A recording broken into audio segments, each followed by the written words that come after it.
Այ ժողովուրդ ջան, միննենց ժամանակներում ենք ապրում, որ էլ ասելու չի։ Սա խառնվել է իրար, սրբություն, հարգանք, հանդուրժողականություն ու սենց կարգի հասկացություններն արդեն գրոշի արժեք չունեն։ Սոցիալամշակութահոգեբանական անդունդում ենք հայտնվել ու չկա օգնության ձեռք։ Ավելին, անդունդի մեջ ոտքներից տակի հողը դեռ շարունակում է փախնել։ Եթե ոչ հեռավոր անցյալում, ասենք մի 10 տարի առաջ ինձ պատմեին Փարաքարում մարտի 22-ին տեղի ունեցածի մասին, երդվում եմ, չէի հավատա։ Բայց հիմա դա իրականություն է։ Իսկ իրականությունն է, որ փորել են գերեզմանն ու այնտեղից հանգուցյալով դագաղը տեղափոխել այլ վայր։ Եկե հանել է։ Հիմի այսինքն տակը չկա։ Չէ, հանը տարել է այնտեղ 3 օր Բայց եթե հաստատ տարել են։ Հա։ Հանը տարը թաղել է ուրիշտեղ։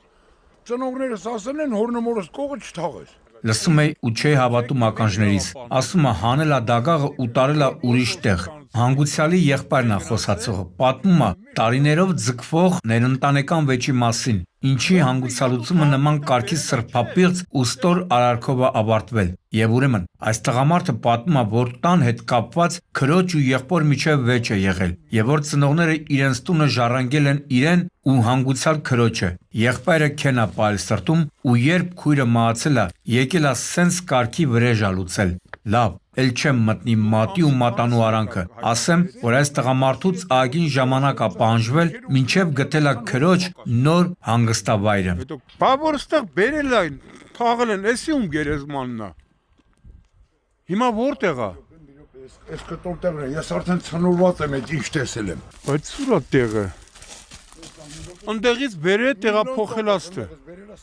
Դուք վստահ եք, որ էսա։ Միլիարդ%։ Ընդ որում, այստեղ ուշագրավը այն է, որ ըստ նույն բանախոսի, այդ նույն եղբայրը մի քանի տասնամյակ Հայաստանում չի բնակվել։ Քրոջ մահից հետո եկել է ու իր սև գործն է արել։ Լավ, իսկ ինչ է մտածում ոստիկանությունը։ Տղամարդը ասում է, թե դիմել է իրավապաներին, բայց հենց ձեն-ձուն չկա։ Պարոնայք Էջմիածնի ոստիկաններ, իրար եկեք։ Նման գործեր ձեր պրակտիկայում շատ եք հանդիպել։ Հասկանում եմ, որ վերջին ժամանակահատվածում նման տականքությունները շարունակվում են, բայց դուք կոչված եք, որ դրանց դեմն առնեք, թե չէ, տպավորություն է, որ ձեր դաբրոն ունեցել է, որ գնացել է նման տականքության։ Իմ ուղեղը էլ չի տեղավորվում։ Ինչի իմն է աշխատում, այ քո տունը շինվի, ինչ չենք տեսել, դա էլ տեսանք։ Լավ, տեղափոխվենք Լոռու մարզ, ավելի ստույգ նրա մարզկենտրոն Վանաձոր։ Այս անգամ ստեղ էի հասել ոչ թե հերթական կրիմինալ ռազմորական լուսաբանելու, այլ ավտովթար հրդեհի հետքերով։ Հիմա տեսնում եք, թե ինչպես են Լոռու հրշեջները այս ու այն կողմ վազում, փորձում րոպե առաջ մարել Toyota Camry-ում առաջացած կրակը։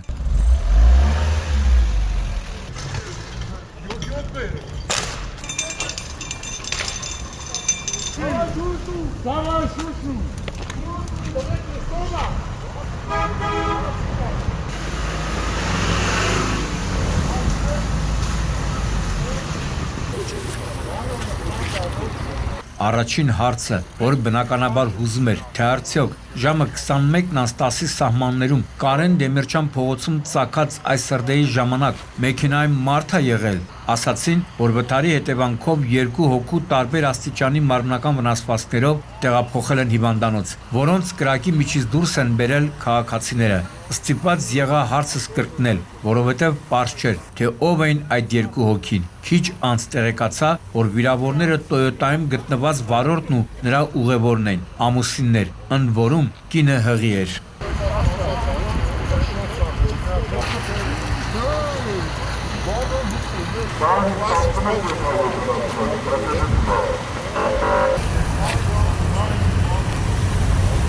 Հղի էր, որ ասեցի, նկատի չունեի, թե կնոջ կյանքին կամ պտղին վտանգ է սպառնում, ավելի ստույգ չգիտեմ, թե ինչ վիճակում են, ընդամենը նկատի ունեի վթարի պահը, այ եթե չհասցնեին րոպե առաջ այս սպիտակ, բայց սևացած նժույգից դուրս բերել նրանց, հետևանքները իրոք ողբերգական կլինեին։ Լավ, բա ինչն է եղել վթարի պատճառը։ Եթե առջևի բեռնատարը կայանված է եղել, ապա Toyota-ի վարորդի անուշադրություն է։ Եթե ընթանալիս է եղել, ուրեմն Toyota-ի վարորդի կողմից անհրաժեշտ հեռավորությունը չպահպանելը։ Մի խոսքով, ինչպես գիտեք, հետևից հարվածողն է հիմնականում մեղավորը։ Սա էլ իր հերթի նշանակում է, որ մարդիկ մարդիկ չեն արժևորում ոչ իրենց, ոչ հարազատների կյանքը։ Տնաշեն, կինը թղի է, գոնե այդ հանգամանքը հաշվի առնեիր։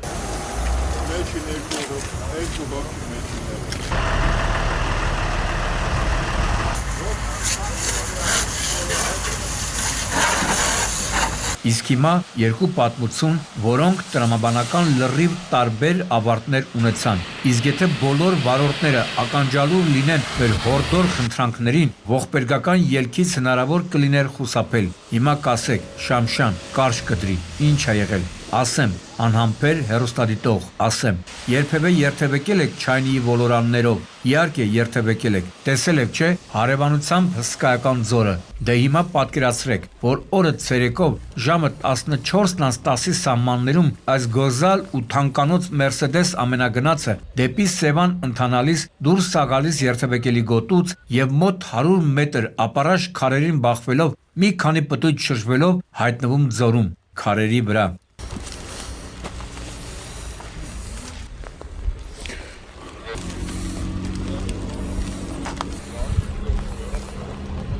Թե ինչն է եղել կատարվածի պատճառը կդժվարանամ ասել։ Այդ օրը ուժեղ անձրև էր գալիս ու բավական էր քիչ մեզ զարգացնել արագություն կարող էր կլղկոնձի տալ, բայց սա վարկածներից մեկն է։ Բացի այդ, ավելի շատ հետաքրքիր էր ոչ թե ինչի հետևանքով է այս սև նժույգը այսօրը ընկել, այլ թե ինչ հետևանքներ են եղել ընկնելուց հետո։ Ահա եւ մոտեցանք հիմնական թեմային։ Դե շարժուլա քարերը։ Համարը որտեղ էր ընկած։ Հա հենա 9900 հա համարը Լավ էլ գոլդ համարանիշներ ուներ, թե պարզա, սենց մեքենայի տերը կարա իրեն այդ ճոխությունը թույլ տա, լավ, ուրեմն պարզեցի, որ մեքենային բացի վարորդից նաև ուղևոր է եղել, հիմա ուշադրություն, մեքենան այսօրն է ընկել, բայց զոհ չկա, կհարցնեք ինչու, որովհետև երկուսն էլ ամրակապված են եղել, այդ մասին փաստեցին նրանց մեքենայից դուրս բերած քաղաքացիները, որոնք ասում են, որ եթե վարորդն ու ուղևորը ամրակապված չլինեին, հնարավոր է մեքենայի գլորվելու ընթացքում հայտնվեին դրսում։ Հիմա ձեռքները դրեք խղճին ու ասեք, քանի անգամ ենք հորդորել ամրակապվել, մարդը անսացել է այդ հորդորներին ու ողջ է մնացել, բայց ինչպես սկզբում նշեցի, ոչ բոլորն են ականջալուր լինում դրանց։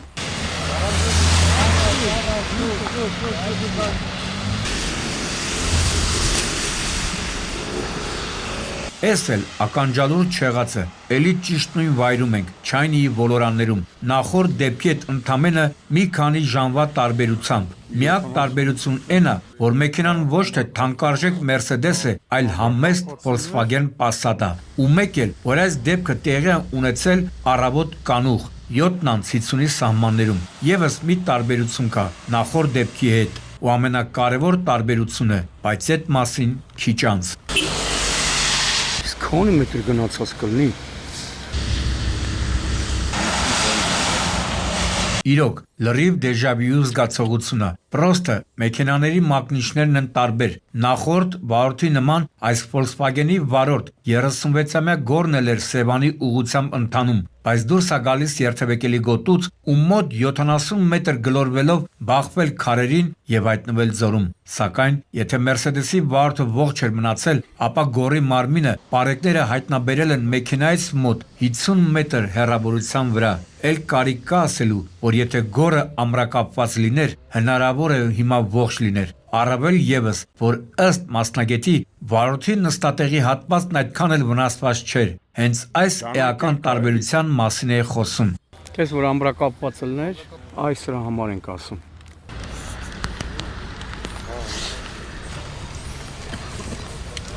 Ստե դանակել կա, հա։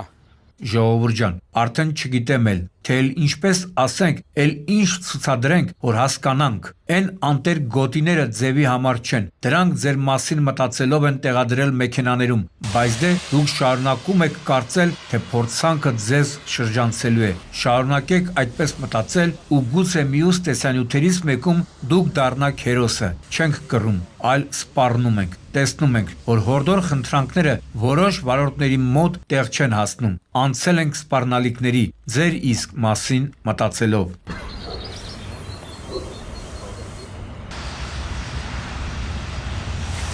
Էլի հյուսիս սարավ, տո սպանեցիք արդեն, այդ հյուսիս սարավի խերը վաբշե չենք տեսնում, ընդհակառակը, միայն մահեր, այսինքն ժողովուրդը խերը չի տեսնում, թե չէ սրա Յակոբի կառուցողները լավ էլ տեսել ու դզվել են։ Մարտի 23-ն է, ժամը 11-ի սահմանները, Երևան-Գյումրի Բաբրա ճանապարհի 54-րդ կիլոմետր, այն փաստորեն վերջին հատվածն էր, որտեղով անցել է այս ամենագնաց Lexus-ի վարորդը, նա էլ, ինչպես տասնյակ, ես կասեի հարյուրավոր վարորդներ մեքենայով բախվել է նոր կառուցվող ճանապարհի բետոնե արգելապատնեշներին եւ մի քանի պտույտ շրջվել։ Ժողովուրդ ջան, այս ավտոները հանեք հետքերի վրից։ Ղեկնդե ակ գրելություն է, տեսել եմ։ Հո, այն տակը դամակա։ Դանակը որն է, մեքենայում զենքի մի եկա արսենալ էր, ոչ միայն կար դանակ, այլև զենք, ռետինը մահակ, մեծ քանակի փամփուշտներ, չգիտեմ, վարորդը որսորդ է եղել, թե այլ բաներով է զբաղվել, բայց փաստն է, որ հերթական անգամ արձանագրում ենք, որ այս արգելապատնեշները, որոնք ըստ էության նախատեսված են պաշտպանել մեքենաներին, իրենք են երկաթյան նժույգները անպաշտպան դարձնում, դրանից բխող բոլոր հետևանքներով, իսկ հետևանքները շատ տխուր էին, թեև սկզբում մտածում ենք, որ ողբերգական ավարտ չի գրանցվի։ Իրա կոշիկներն է, մարզական։ Չէ, եկի ավտոյի մեջ Հա։ Ֆրացել է ախր։ Շուրայքի։ Հա, 2-3 կրուղ ֆրացել, երկուսը որ հաստատ։ Տալեն աշտարքի հիվանդանոց։ Ասացին, որ վարորդի վիճակը թեև ծայրահեղ ծանր էր, բայց դեռ ողջ էր։ Աշտարակ բժշկական կենտրոնի շտաբօգնության բժիշկները տեղում առաջին բուժօգնություն ցուցաբերեցին ու տեղափոխեցին հիվանդանոց։ Իսկ կարող եք ասել, թե որտեղ էին հայտնաբերել վիրավորին։ Կարծում եմ, մտավոր լուրջ ունակություն պետք չէ ունենալու այս հարցին պատասխանելու համար։ Այո, մեքենայից դուրս, քանի որ ամրակապված չի եղել։ Դեպքի վայրի զննությունը քնիչը նոր էր ավարտել, աշտարակի հիվանդանոցից ազանք ստացվեց, որ վիրավորը գիտակցության չգալով մահացել է։ Էս էլ չամրակապվելու հետևանքով մահվան երկրորդ դեպքը։ Տոպրակ կա ձեր մոտ առանձին։ Սայգա չի, չէ սայգա է։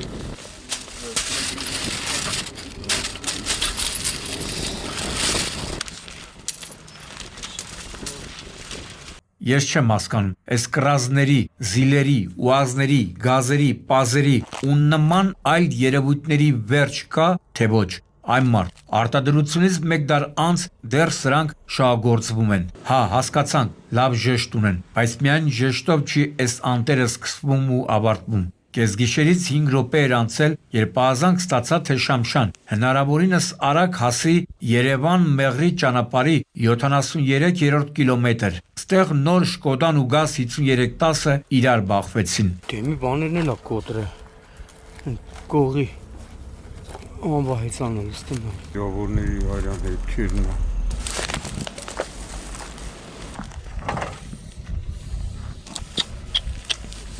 Անկեղծ ասած, չէ հասկանում, թե ինչն է եղել վթարի պատճառը, ավելի ստույգ, ինչ հանգամանքներում են իրար բախվել բեռնատարն ու ուղևորատարը։ Փաստն է նա, որ եթե Շկոդայից սկի շտարը չի մնացել, իսկ բեռնատարի ձախատվածը էապես տուժել է, թարգմանաբար նշանակում է, որ հարվածի հետևանքով Շկոդան բախվել է երկաթե արգելապատնեշին, իսկ զիլը անցել երկաթե արգելապատնեշի վրայով եւ հայտնվել ձորակում։ Դեպքի վայրում հավաքվածները եզրահանգում էին, որ ամենայն հավանականությամբ մեքենաներից մեկը որոշակի արագություն է ունեցել, բայց թողնենք, թող մասնագետները եզրակացնեն, իսկ մենք անդրադառնանք հետևանքներին։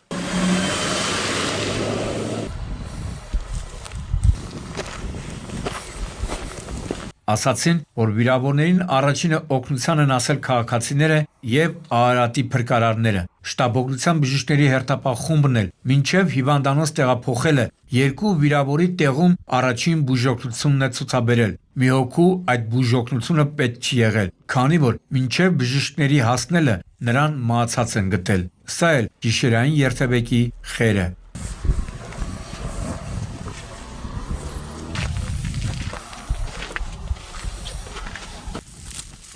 Գագիկ Շամշան, Սուրանքյուն։